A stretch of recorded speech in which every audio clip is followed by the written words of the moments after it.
Jump off that exhausting hamster wheel and into balanced living with Dr. Marissa. Promise you joy in the mystery. Dr. Marissa, also known as the Asian Oprah. Her mission, to be a beneficial presence on the planet. Her purpose, to be your personal advocate to live, laugh, love, learn. Her life motto, don't die wondering. Take back your life with Dr. Marissa Pay.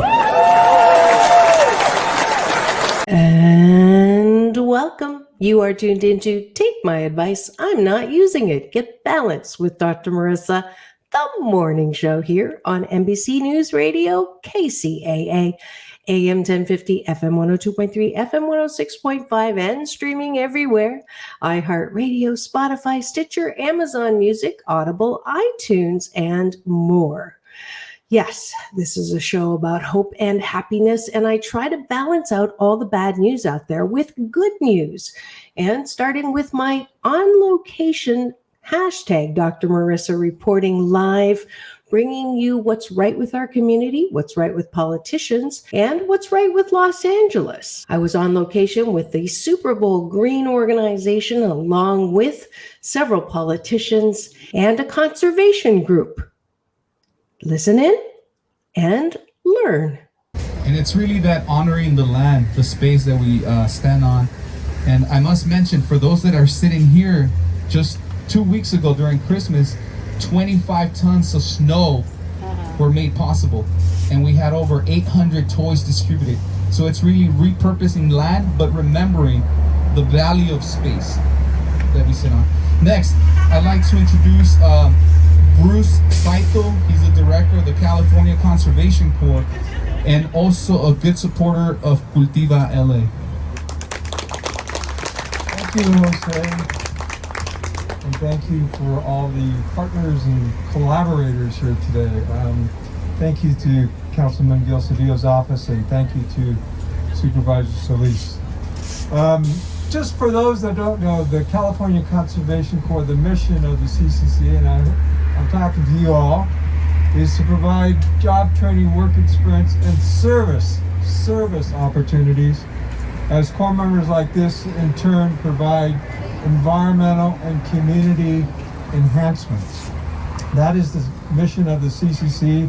It's been the mission of the CCC for 45 years now, and we're very, very proud to partner in a project like this, because it is what conservation is all about, and especially given the words of the Reverend here, that it's really appropriate and applicable today that we serve not just the state of California, but our communities like this, Westlake and Pico Union. So thanks for having us.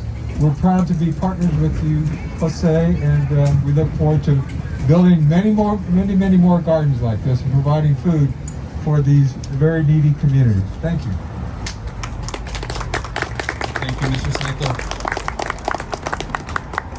Good morning. This is Dr. Marissa reporting live. You know me as the Asian Oprah, and you know how I love to cover really positive events, what's right with the world, what's right with the community.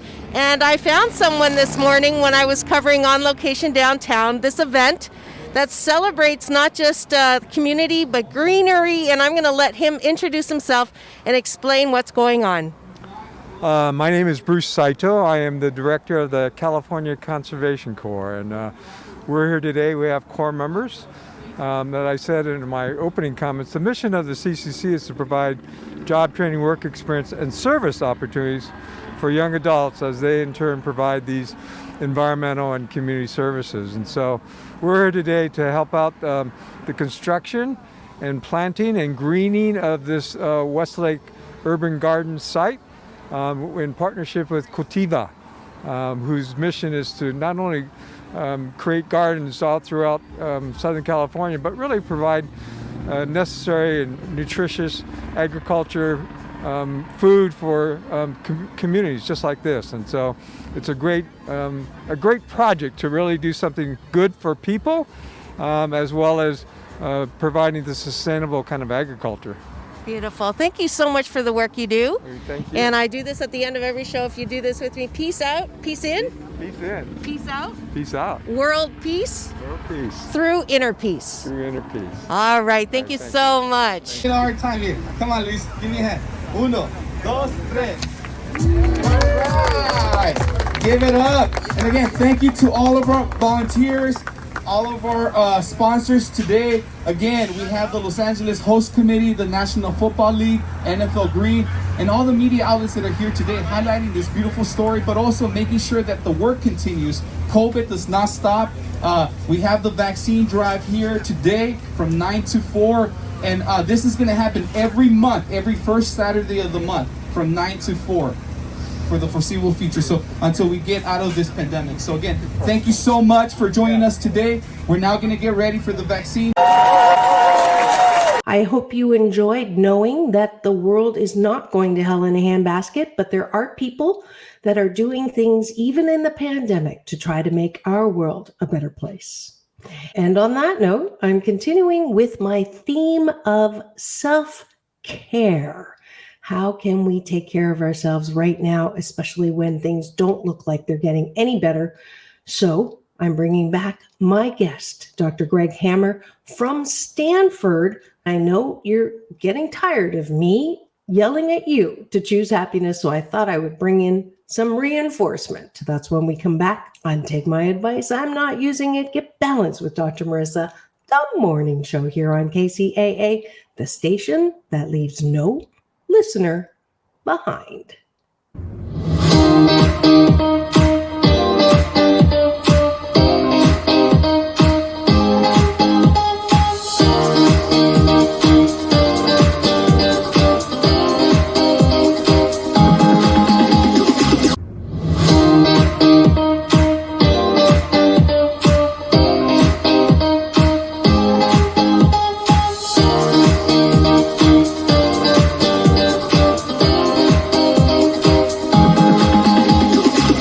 Take back your life with Dr. Marissa Pay.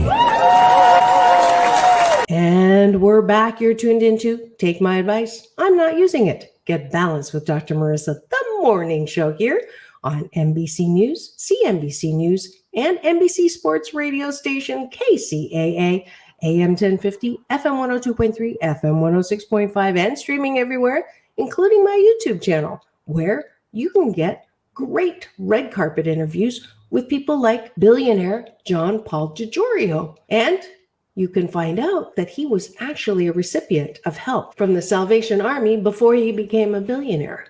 And you can also have access to my new short film called PPP, Post-Pandemic Possibilities. All that and more on my YouTube channel. So please do free subscribe, and you'll even get an alert 8 a.m. every weekday morning with the new show. And as promised, I'm bringing you Dr. Greg Hammer, zooming in from Stanford University with the GAIN method of happiness.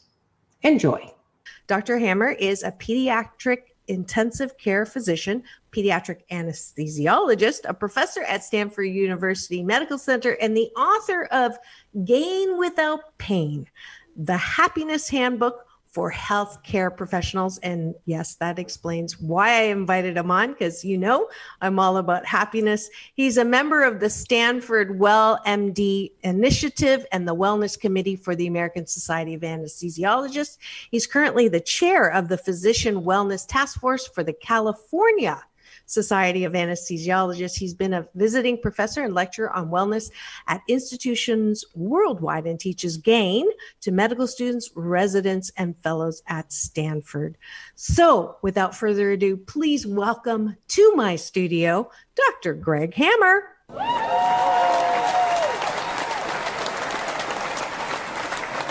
All righty. Welcome, welcome, welcome.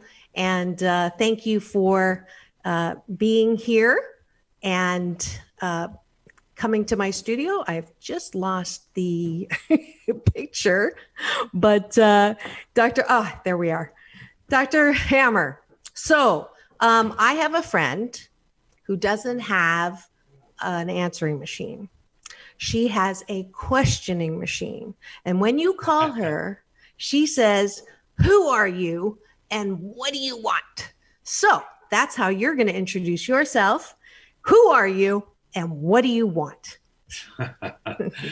Well, it's great to be with you, Dr. Marissa. You've already introduced me. I guess I might add that I'm a longtime wellness enthusiast. I've been involved in physical fitness and competitive sports since I was a child. I have a degree in nutritional science and bring that to bear on my pediatric intensive care practice, where nutrition is so important and so often overlooked. I remain an exercise enthusiast, and also I'm a longtime meditator. And I might say that I had sort of an epiphany about 10 years ago when I realized, after a lifelong search for the truth and happiness, that there's nothing to look for. It's already there. In fact, as you probably can appreciate, happiness is our true nature. And then I joined the Stanford WellMD initiative, as you suggested. And since then, I've been giving an increasing number of talks, prior to COVID, of course, in person around the world on physician wellness, as well as my research, which is actually in pharmacology. But I prefer to talk about wellness. And I think that's why we're here today. So what do I Absolutely. want? I want happiness, and I want happiness for you and all of your listeners as well. Oh, that's wonderful. And so I love it when I, on impulse, invite guests and then find out later that there's multiple points of intersection, because that's just the way my life works. And definitely meditation is my medication. And I am absolutely, every morning I get delivered by my UPS man, my universal power source, whenever I meditate. And so I'm glad that we share that. So we're the happy ones. There's a lot of people right now. I think the statistics that were sent to me, I don't know if you want to rattle them off or you want me to, but just the level of understandable burnout that people are going through right now. I think that even the most positive person, I've called hashtag positively opinionated. And even I, in the mornings now, I have to have my coffee and my meditation, or I'm staying there, because everywhere I turn, the numbers going up, the numbers are going down. Restriction, no restriction, restriction again, loss of jobs, loss of people are, I think NAMI put out this, that there are how many % more drug overdose. There's a little cartoon that it said, when we get to leave the house, you have two choices: Weight Watchers or Alcoholics Anonymous, just from the trying to adjust to what's going on. So tell me what you've experienced, what people are saying to you and what you're treating. Well, certainly I agree with you. This is a time of great stress, and stress leads to burnout. Burnout being that state of exhaustion, both mental and physical exhaustion, that comes from chronic stress. I think that we're all feeling that stress on behalf of ourselves as individuals, and also on behalf of everybody else. And that can be very overwhelming. And we could talk about stress. Acute stress may be actually adaptive, because when we're in a situation where we have a sudden emergency, like a toddler falls into the swimming pool, our adrenaline goes up, our cortisol levels in our blood go up. And those are adaptive in that they help us react quickly and perform heroic feats and rescue the toddler and so on. But when that stress persists for more than a very short period of time, it causes lots of chronic problems. And in fact, with acute stress, it's perfectly okay to experience acute stress. The adaptive way of dealing with it means bringing those hormone levels, the adrenaline and the cortisol levels, back down quickly. When we don't do that and the stress persists for days, weeks, months, this is maladaptive, and that level of stress has a lot of deleterious effects on our bodies, as I'm sure you know. It interferes with our sleep. It interferes with our immune system. It causes our blood sugar to go up. It stresses our circulatory system, causes high blood pressure in many people, and the increased heart rate that we experience under conditions of acute and chronic stress is deleterious for our heart. So many undesirable effects related to stress. So the question is, how do we deal with the stress? Mm-hmm. It's out there. There are a lot of external stressors and internal stressors. And again, those lead to burnout. So I have a very simple approach to dealing with that, which is embodied by the acronym GAIN, which is the foundation of my own meditation and that which I teach. And GAIN stands for gratitude, acceptance, intention, and non-judgment. And I believe these are the pillars of personal resilience and, in fact, happiness. Absolutely. You're right up my alley on that. I call a spoonful of gratitude will make anything go up instead of down.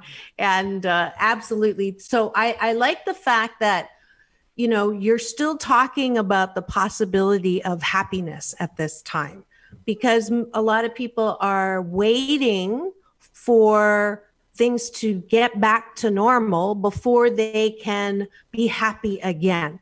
So it sounds like you're saying you can actually be happy before this is over. So what is the, so you're familiar with Kubler-Ross and the 5 stages, I'm sure.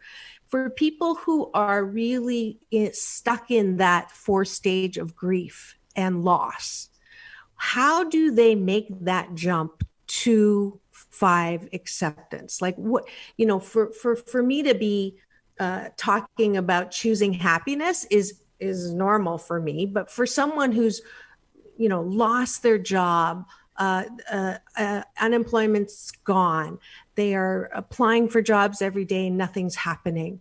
They now have to deal with homeschooling or, you know, putting their kids at risk, sending them to school, parents who are maybe in a hospital and they can't go visit. So these are real, you know, these aren't imagined stressors. So how do you get to gratitude when you're sitting in a shirt and saying, "What the fork?" Well, first of all, a couple of principles I would espouse. One is that recognition of why we think the way they do, why we think the way we do rather, and what are the barriers to happiness is important. And I think there are 2 important principles that prevent many of us from being happier. I don't think anybody is happy all the time. It's a matter of perspective and doing better, being happier, not happy all the time. Mm-hmm. We're going to be unhappy some of the time, regardless of how well put together we are. But I think those 2 really important principles would include, 1, that when we are fully present, we are happy.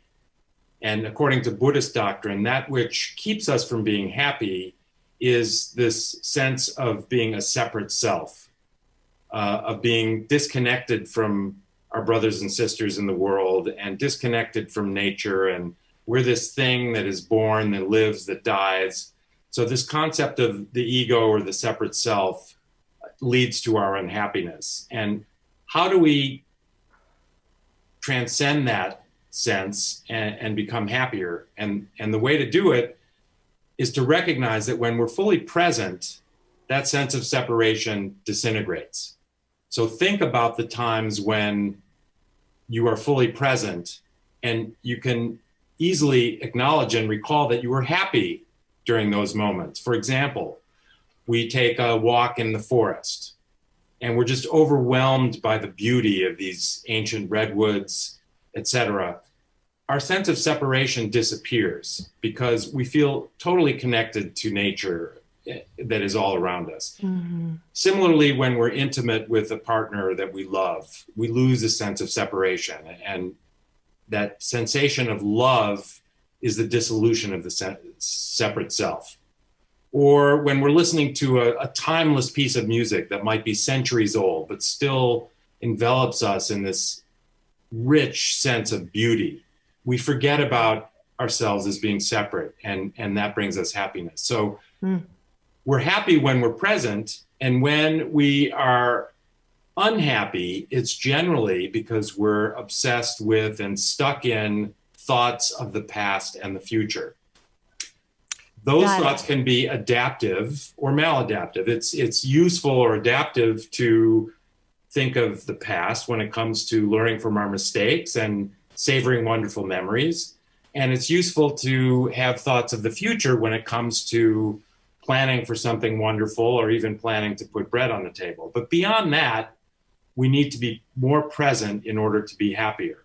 Mm-hmm. And there are ways that we can approach that from a very pragmatic, exercise-related point of view. And so we can talk about that. The other thing I just wanted to say briefly is that beside this idea of being present and therefore happy, it's important to recognize that we all have a negativity bias. We all tend to remember unpleasant or negative experiences and sort of forget about the positive, happier times. And that's probably one explanation for that might be that we're always on the edge of danger. But this comes from our forebears who may have had a saber-toothed tiger poised at the mouth of our cave. And we were surrounded by predators. We had to worry about where our next meal was coming from. Most of us are not in that state anymore. Yeah, I don't. Yet we have this residual sense of obsession with the future, and that brings anxiety and fear into our lives and makes us unhappy. So the two important issues, I think, are being present is being happy, the dissolution of this idea of being a separate self and disconnected. And the second thing is this negativity bias. And we can actually change them both by using our intention, which is the I in game. Beautiful, beautiful. And if you've just tuned in and you're wondering who I'm talking to, who actually is using a lot of the principles you may have heard from someone else, it is Dr. Greg Hammer. You're tuned in to Take My Advice, I'm Not Using It. Get happy with Dr. Marissa. Dr. Greg Hammer is zooming in from Stanford. He's here to give us some relief from the stress that we're all feeling with some tools, and he's talking about gain. And I just want to rewind. I think when you're talking about being in the present, which I always say is a gift, and to unwrap it, I think one of the principles, I almost want to put it in the gain, is see, because I never really made that connection. That connection is a key connection. So when we are not, when we feel like we are on an island by ourselves, we're not connected to anyone or anything or any, energy outside of ourselves, then we are purposefully isolating and then creating an environment where we are going to go into that negative worst case scenario because we're holding ourselves separate. And don't go away. There's more where that came from. Dr. Greg Hammer's coming right back with me on Take My Advice, I'm Not Using It. Get balanced with Dr. Marissa, the morning show here on KCAA, the station that leaves no listener behind.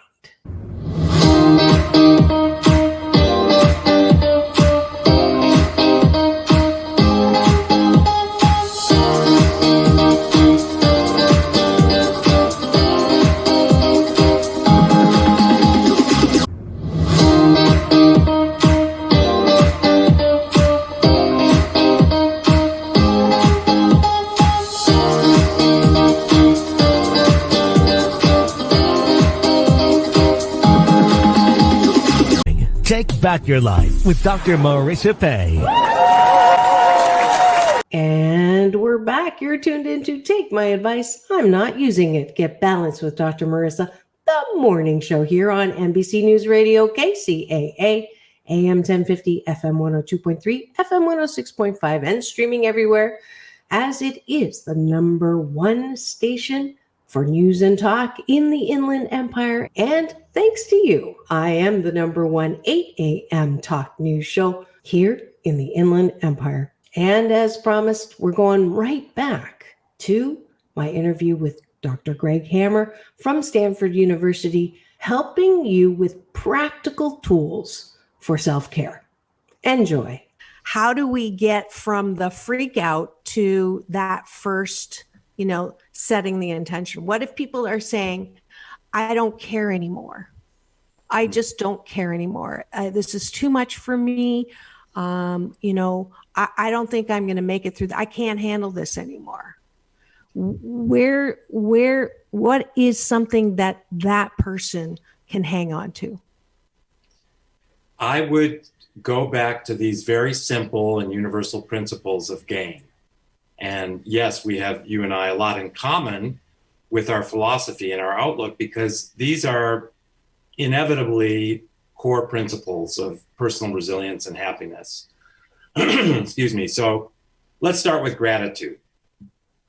I think we all appreciate that gratitude is a necessary ingredient for happiness.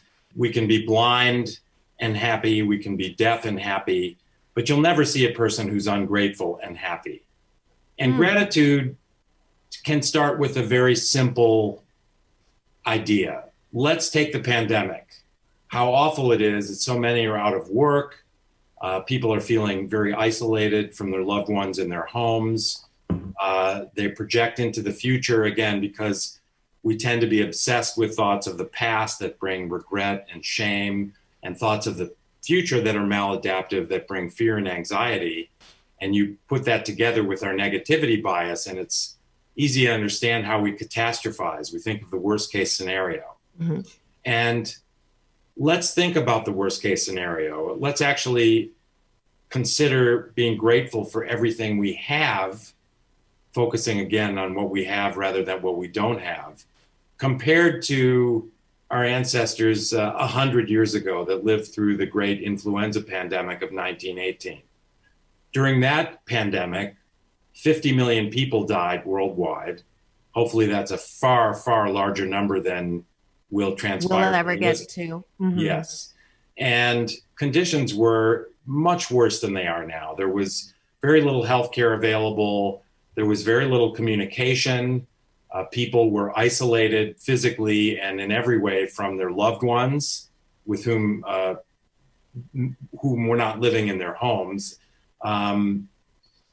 Sanitation was difficult. Actually, people were dying in many places at such a rate that there were not actually the facilities to remove dead bodies from homes. I mean, you can just imagine being in a home with one or more loved ones who are deceased, and you have to put them in a room and close the door because there aren't enough ambulances or trucks to take the bodies away. There aren't enough places to bury the dead.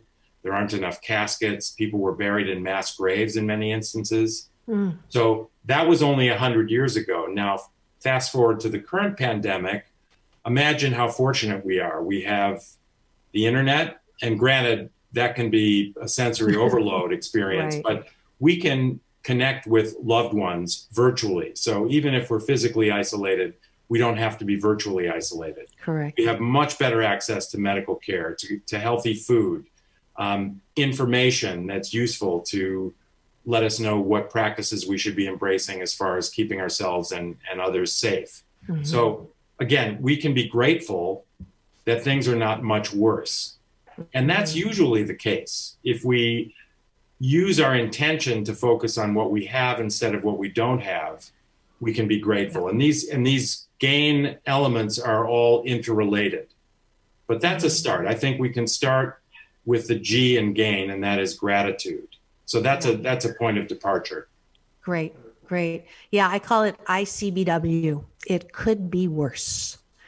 Just about always. Yes. And we can shop, we can binge, we can do pretty much anything except go to bars. You can still order out. And it's really, someone had told me, I think there's some program that actually goes and has footage of what it was like during that 1918. So I was looking it up on YouTube. But even the pictures of the nurses, they didn't have masks on. So here are healthcare workers.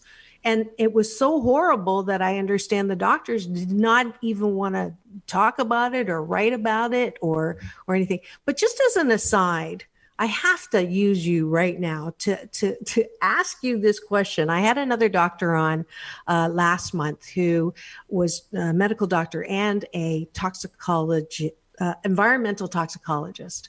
And she was here talking about masks and about social distancing and why have we gone so nutso to disparage medical professionals and saying they're making up numbers and that there really is no virus and that all of this is an overblown marketing. I mean, I have people who will actually say science is dead, and I'm abhorred. So have you come across this at all? And how are you dealing with I know this is not part of our regular, what was supposed to be the interview, which we still are dealing with. But I have to ask you, because you're at Stanford, do you have people actually questioning the pandemic? Not in my presence, but I'm aware of those who are conspiracy theorists. And I think there are always those on the fringe who believe that we never actually landed on the moon, that was all created in a studio somewhere, that we were responsible for having planes flown into buildings on September 11th, 2001. But this is there are always people who will believe that, but it's a loud fringe this time.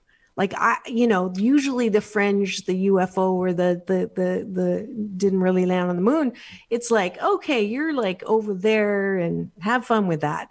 But yeah. I mean, it's here. Like there's like a majority, a loud minority bordering on majority. What the fork?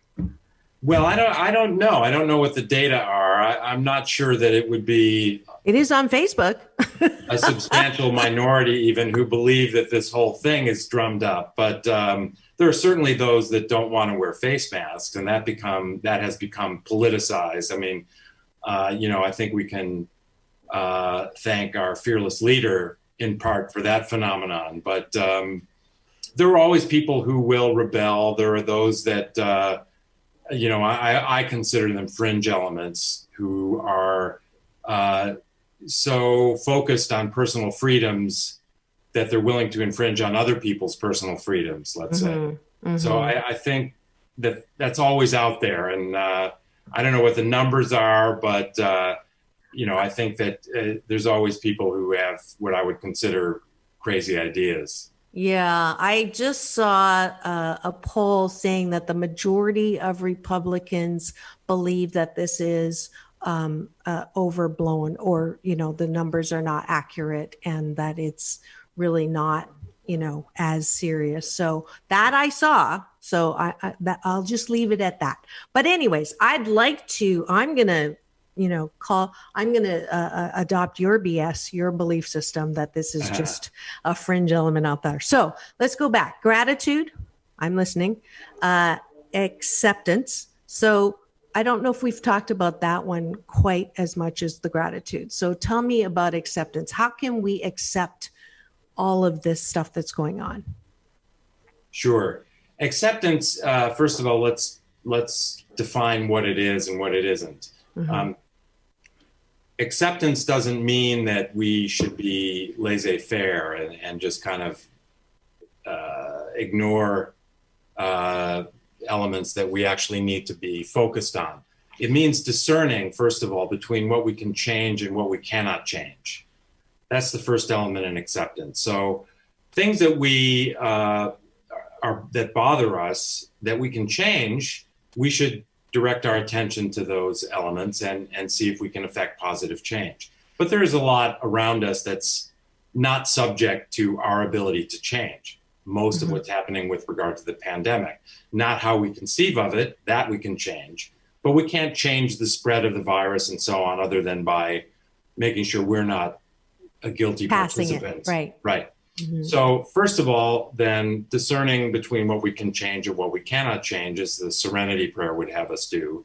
And then taking those unpleasant things that we cannot change, and during our gain meditation or contemplation, we actually are, of course, focused on the breath, which is fundamental to all sorts of meditation. And then we contemplate our gratitude, so we can kind of go down the list of things for which we're grateful. Then we transition to acceptance. And although this may be uncomfortable at first, over time, it becomes much more natural. And that is actually contemplating one or more elements that really hurt us, really bring pain and suffering into our world, for us personally or on behalf of our brothers and sisters all across the world. And take that thing. For example, I lost my beautiful 29-year-old son 3 years ago. So in my gain meditation every morning, he's always the first thing that comes to mind during the acceptance contemplation. So it's not something I could have prevented. It's not something, even if it were preventable, that I can change. And so when I'm in my breathing and I've gone through my gratitude, I sit and work on accepting the death of my son. And I do that by actually envisioning my chest opening, my heart opening, and I bring that sensation closer and closer and closer until I have merged with it. So we don't want to resist unpleasantries. I have an equation in the book, which is suffering equals pain times resistance. And the pain is there. If we resist it or try not to think about it, not that we should think about anything 100% of the time by any means, but if something's bothering us and we keep pushing it away, we're resisting it. Pain times that resistance magnifies our suffering. Our suffering gets bigger. So in this exercise, we take that thought, that feeling, that experience, and we bring it closer and closer until we've merged with it. And what we often discover is that when we do that, it's just not as bad as we were afraid of. And, you know, we can bring the sadness that we have related to the pandemic and all the people that have lost their lives and those that are suffering. Bring that feeling closer and closer and closer. Recognize that we can't change it. So we open our hearts and embrace it. And through that embrace, we're able to find acceptance, lower our resistance to a minimum, and therefore decrease the suffering that pain causes us. Wow. So you're almost becoming one with the pain. Absolutely. That's precisely correct. Yeah, I say that pain in life is mandatory, but suffering is optional. Exactly. Well, again, we're on the same page. Yeah. So, okay. So this is particularly a useful tool for anyone right now. I lost Bernie Dorman, a close friend, to COVID. I just lost Ken LaFen, my old boss, not to COVID, but from health complications. So instead of not thinking about it and pushing it away, to actually begin my meditation by bringing the feeling and holding that pain close enough to, I would say, almost transmute it instead of pushing it down and ignoring it or resisting it. So that's very helpful. Okay. So then we've got, I just got reminded I have to do my commercial break. But after that, we're coming back for the I and the N. If you would like to be a sponsor to this show about hope and happiness, please do contact me at drmarissa.life. And today I actually am sponsoring this show because I really wanted to bring all of this good information to you. So we'll be back in 2 and 2. Peace in, peace out, world peace through inner peace.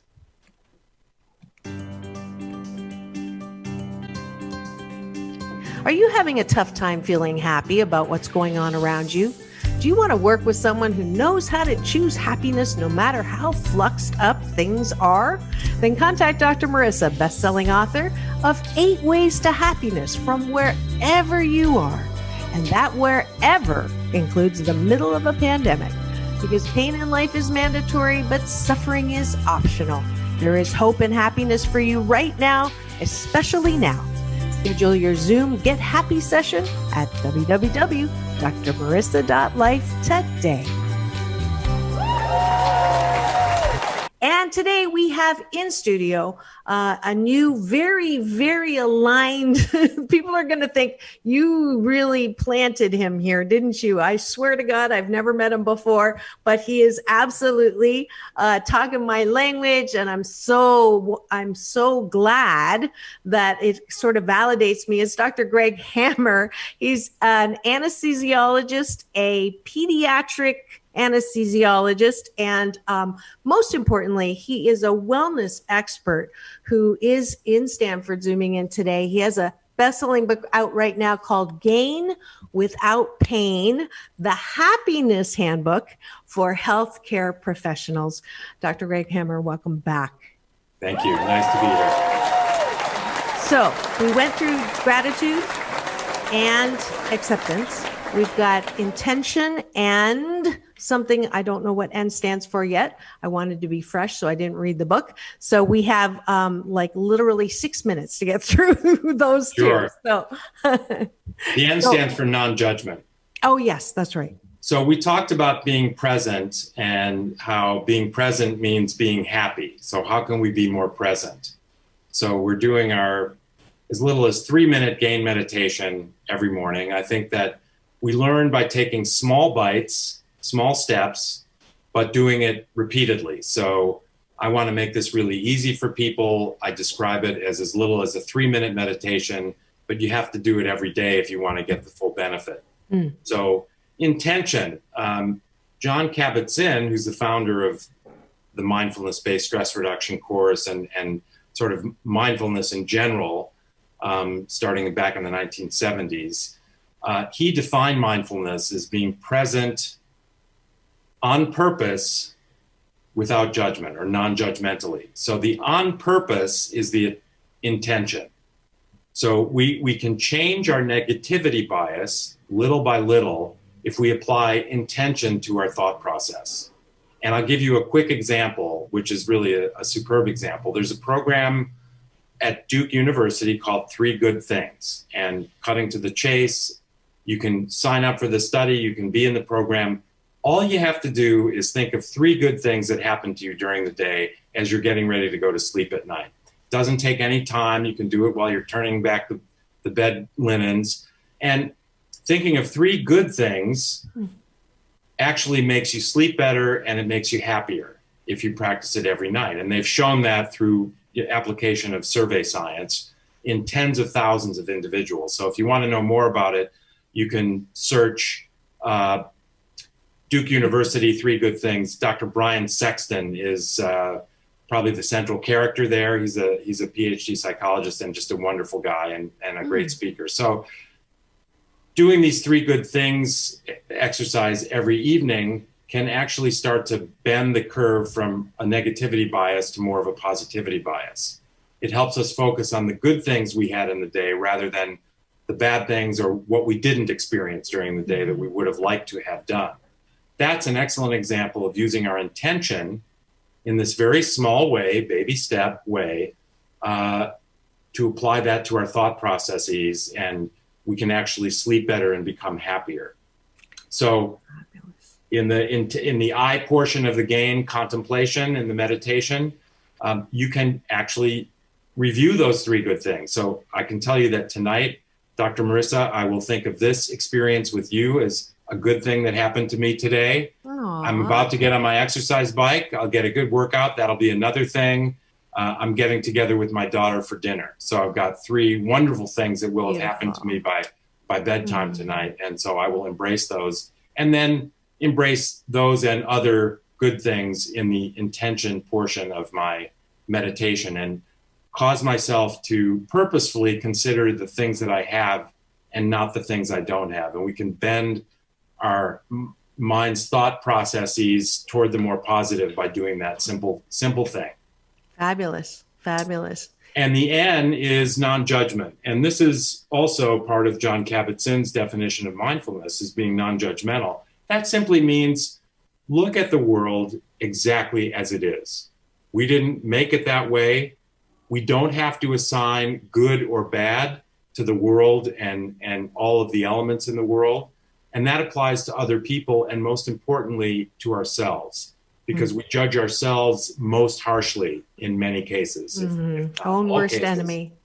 So when we just breathe and experience the thought that things do not have to be good or bad or too much this way or too much that way, we don't have to compare ourselves to other people and other people to other people.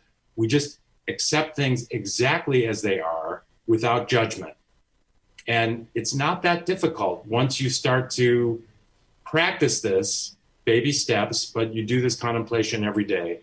And then after you've done your gain meditation and slowly opened your eyes, you can pick an exercise to work on particularly that day. So let's say today I'm going to be non-judgmental. I'm going to apply that to the first person I see when I'm driving to work, for example, or in my case, riding my bike to work. So I'm riding my bike to work and I pass through this beautiful lane and there's a person walking on the lane ahead of me in the same direction I'm riding. And I realize, first of all, that they're right in the middle of the path, so they're going to be in my way. Then as I get closer, I notice they have buds in their ears and they're looking at their screen. Why are they doing that when there's this beautiful canopy of trees and the sun coming up? And then I realize I'm judging them. And I remember that I had pledged to be non-judgmental of the first person I started to judge, which is often the first person that we see, because our minds are so judging. And I drop the judgment of that person and I kind of get a little dopamine hit by doing that. I kind of laugh to myself. Then as I ride past the person, I look at him and I smile and he looks at me and he smiles. And it was a pleasant experience instead of a negative experience of judgment. So there are lots of ways we can apply these gain principles. And I think that the idea is start small and you'll be surprised, just like with the 3 Good Things program, that after 3 months or 4 months, you'll look back and you'll think, boy, I've really started to reformulate the way I think of the world and I think of myself in a more positive, healthy, resilient, and happy way. Beautiful. Beautiful. We are almost out of time. 2 things. One is, where can people find the book?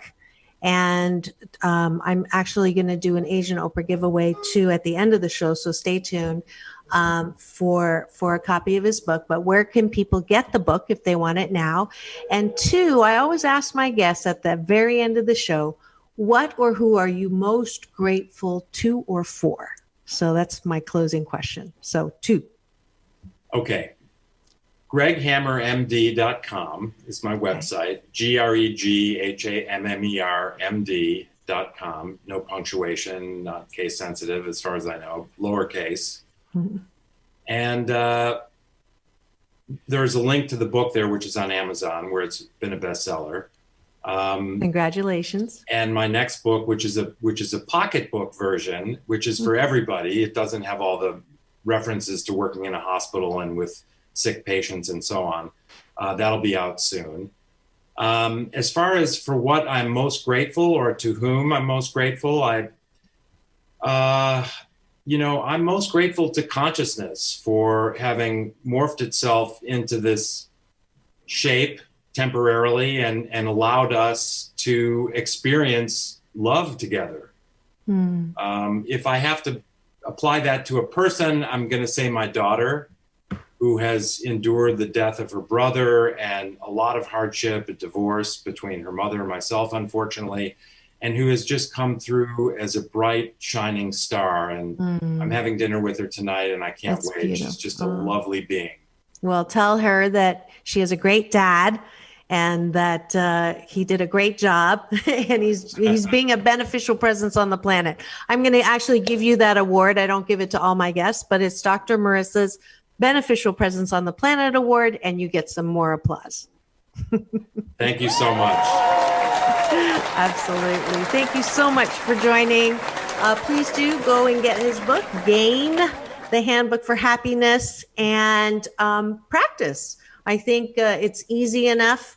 I tell people to take a bite of my gratitude sandwich, 8 gratitudes in the morning and 8 specific things they appreciate about themselves at night before they go to bed. So we are definitely all on the same page. All of this is for you.